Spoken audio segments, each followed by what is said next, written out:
Greetings.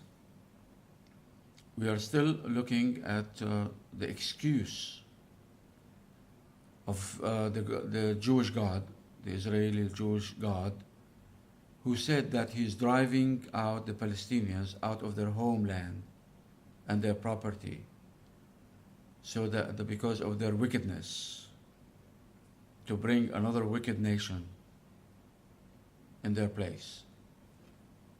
And we're proving that the Israelis are wicked, worse than those wicked nations God will drive out.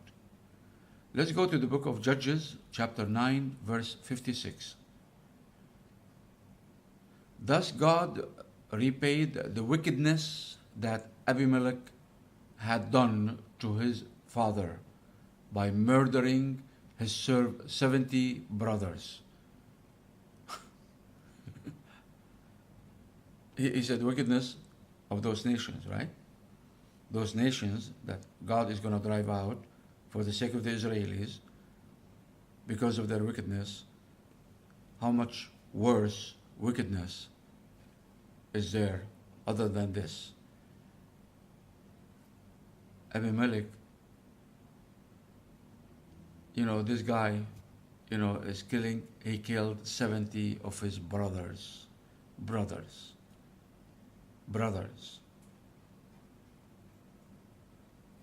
Stiff-necked, sinful,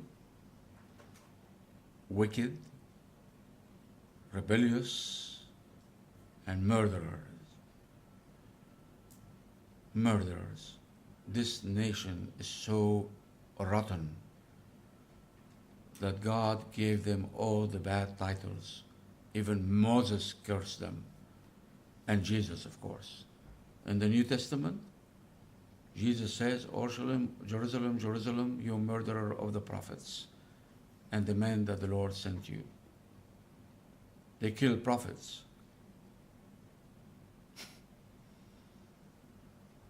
They even went after the life of Jesus Christ.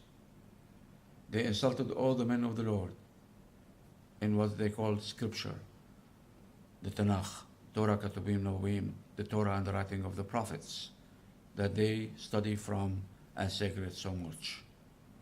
They insulted every man of the Lord. Even God himself is insulted in that book. Very well.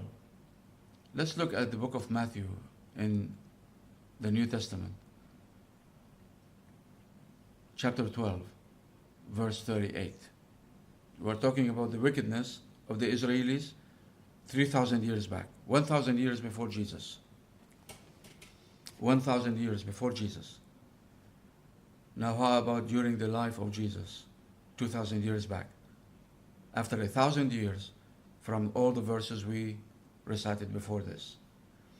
Verse 38 says, then some of the Pharisees, a part of the Israelis, they were two parts, two major religious parts, Pharisees and Sadducees. So, and the Pharisees were more extremists than the Sadducees, but they are all bad. Then some of the Pharisees and teachers of the law said to Jesus, listen, teacher, they are talking to Jesus, we want to see a sign from you. We want to see a sign. He was living for 32 years among those Israelis making signs.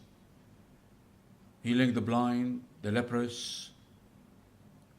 He even revived the dead. He walked on water. He did so many miraculous work.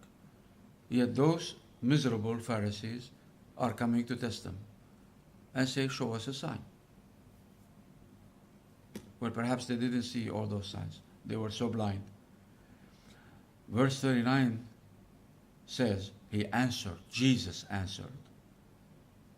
What did he say? He's speaking 1,000 years time before him, before his birth, before he arrived at Bethlehem. 1,000 years. We are talking about the wickedness of the Israeli Jews. So how he answered those Pharisees who were asking for a sign. He said, a wicked and adulterous generation asks for a sign. Wicked and adulterous, stiff-necked, sinful, rebellious, wicked, so many. And Jesus is adding up adulterous on top of being wicked. 1,000 years passed with this wicked nation, and they are still rotten and wicked. Nevertheless,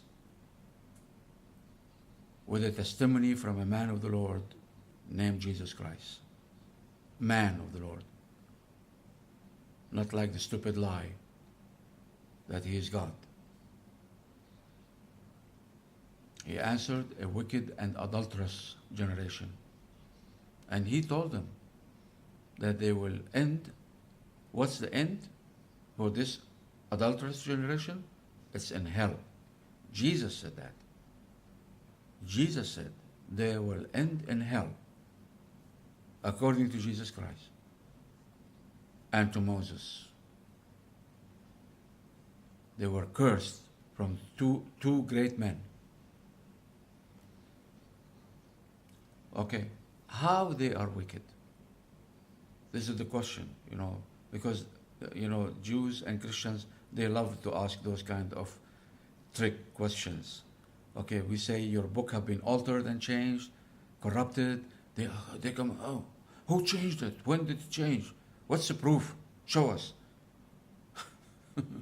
Oh, I can show you so much corruption and so much alteration and miserable stuff from the Old and New Testament through the whole book, 66 books, if you don't want to add the Apocrypha to them from the Catholic belief. Anyway, this is not our topic today. The book of Genesis, chapter 35, verse 22 says, while Israel was living in the state in that region, Reuben is the firstborn to Jacob, Israel. Reuben is the firstborn, the biggest among his brothers. And Genesis says, while Israel, Jacob, was living in that region, Reuben, his son, went in and slept with his father's concubine, Bilhah, one of the wives of Jacob. His firstborn, he went and mated, committed porn with his mother-in-law, the wife of Jacob. Wicked? No, worse. Rotten. This is how they start. And Reuben is the father of one full tribe among the Israeli tribes. There are 12 tribes. Reuben is one of the fathers of one full tribe. Rotten. This is how they are wicked. They are rotten and wicked. He slept with his mother-in-law, the wife of his father Jacob. Her name was Bilhah. And Jacob had 4 wives. For those stupid who don't like that Muhammad, ﷺ, the Prophet of Islam, had 9 wives, not all at the same time, and all for very good reasons, and teaching to the nation. But this is not the topic today. But those rotten who object to the marriages of Muhammad, Jacob had 4 wives. Abraham, his grandfather, had 3 wives. Hajar, Sarah, and Keturah. We spoke about that. They say that David had 100 wives. David, one of the greatly respected among the Jews and the Christians, David. And they say that Jesus is the son of David. They lie, saying that. But he belongs to a great man like David. David had 100 wives, according to them. Solomon, why Solomon? According to their lies, he had 700 wives.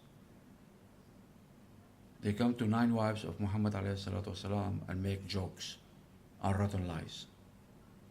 Well, that's what do you expect from people who believe in the Judeo-Christian book? What else? Very well, we still have a lot to discuss, so let's do this next time. Take care.